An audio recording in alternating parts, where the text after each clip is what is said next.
Wicked, shockingly evil, and vile is now on Netflix. It's a 2019 film, and it stars Zac Efron as Ted Bundy, who, for those who don't know, was a famous serial killer who, in this film, he is on trial. He is trying to figure out essentially what's going to happen. Will he die in jail long term? Will he get the death penalty? We don't know, because that is what the film is trying to approach the material as. Zac Efron plays Ted Bundy, and he is great. Easily the best thing about this film. Zac Efron is perfect. In my opinion, he looks just like Ted Bundy himself. I think he did a great job with the performance. Lily Collins as the girlfriend also, I think, was convincing. I think the production design was also convincing with the time period of the 60s and 70s, and the music choices also felt fitting. But I'm not going to... I'm really not going to lie, and I'm not going to sugarcoat it. This movie was not good. This was actually very disappointing. Very, very disappointing.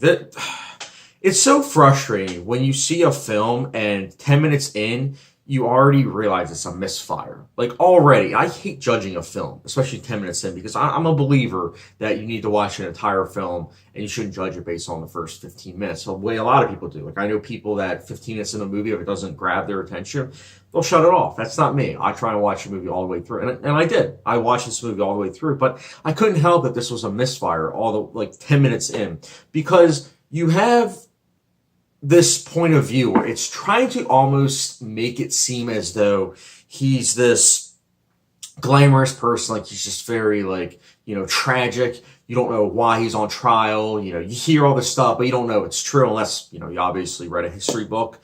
And then at the end, they do a little snippet of that.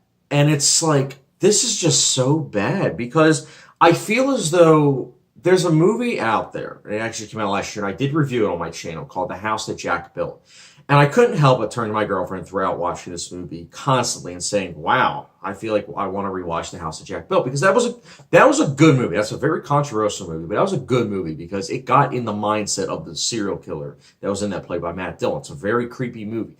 And I felt like they should have gone with that approach with Extremely Wicked. They should have focused on him doing all that. So that way, when he's in trial, you know the actual story. You realize what's going on. You realize that, hey, you know what? This whole approach, it's him acting. It's a multi-layer facet. You would have gotten to see another layer of Zac Efron's performance. I mean, don't get me wrong, Zac Efron's good based on the script that was given, but I feel like it could have been elevated even more if he was given that extra layer of actually seeing him as a serial killer and not someone that is, hiding that.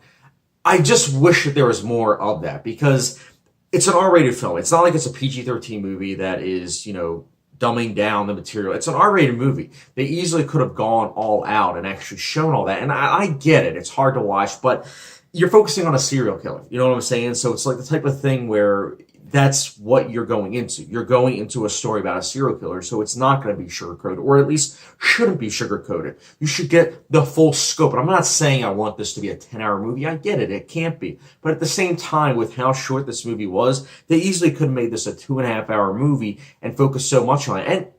And the tone of this film is also very disjointed.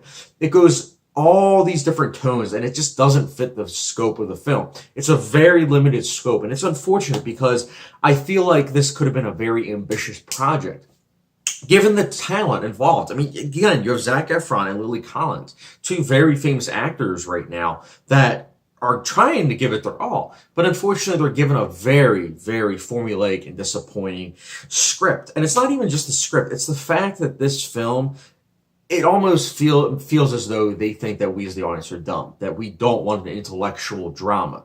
They want to give us a paint-by-numbers biographical film that doesn't really have anything to say or anything to add to the story. And again, it's a shame, because based on true stories, historical dramas, or just dramas in general, they're ones that should be inviting discussion. They should be inviting debate. And even more so, they should make you enlightened and insightful. And I feel like this film, unfortunately, did not do that. I felt very numb while watching this movie. I felt as though I was watching a movie that was trying to glamorize a killer that, yes, he was, very glamorous. He was able to smooth talk a lot of people. But at the same time, we didn't get to see the full scope. We got to see a very limited point of view. And I know I'm repeating myself, but I just can't help but think that in this review, while watching this movie, It's just very unfortunate. Extremely Wicked, Shockingly Evil, and Vile. It is the most disappointing film of the year thus far for me. And I'm saying that as someone that, yes, I've given lower reviews than this, but at the same time, when you're anticipating a movie and you actually watch it and you're like, wow, you know, the low expectations I had because I didn't really know much about the story. It's a shame because I had to literally read online all about, you know, Ted Bundy. And I was like, wow, reading about it is so interesting. Why wasn't the movie actually interesting? And as I explained in depth, there are many reasons why this film wasn't interesting. And that's, again, my opinion, but Extremely Wicked, Shockingly Evil, and Vile, I'll personally be giving it a 2 out of 5 star rating, which no hot sauce rating. It doesn't deserve it. It's under 3-star rating, so it doesn't deserve it. So, but guys, that's my thoughts on Extremely Wicked, Shockingly Evil, and Vile. Let me know your thoughts, though. Did it meet your expectations? Did you like it? Did you like the courtroom approach to this film? I love courtroom movies. I just wanted to add that in. Let me know your thoughts in the comment section down below. And what is the best Ted Bundy movie in your opinion? Let me know your thoughts in the comment section down below. And as always, don't forget the subscription, notification bell, and I'll see you guys later.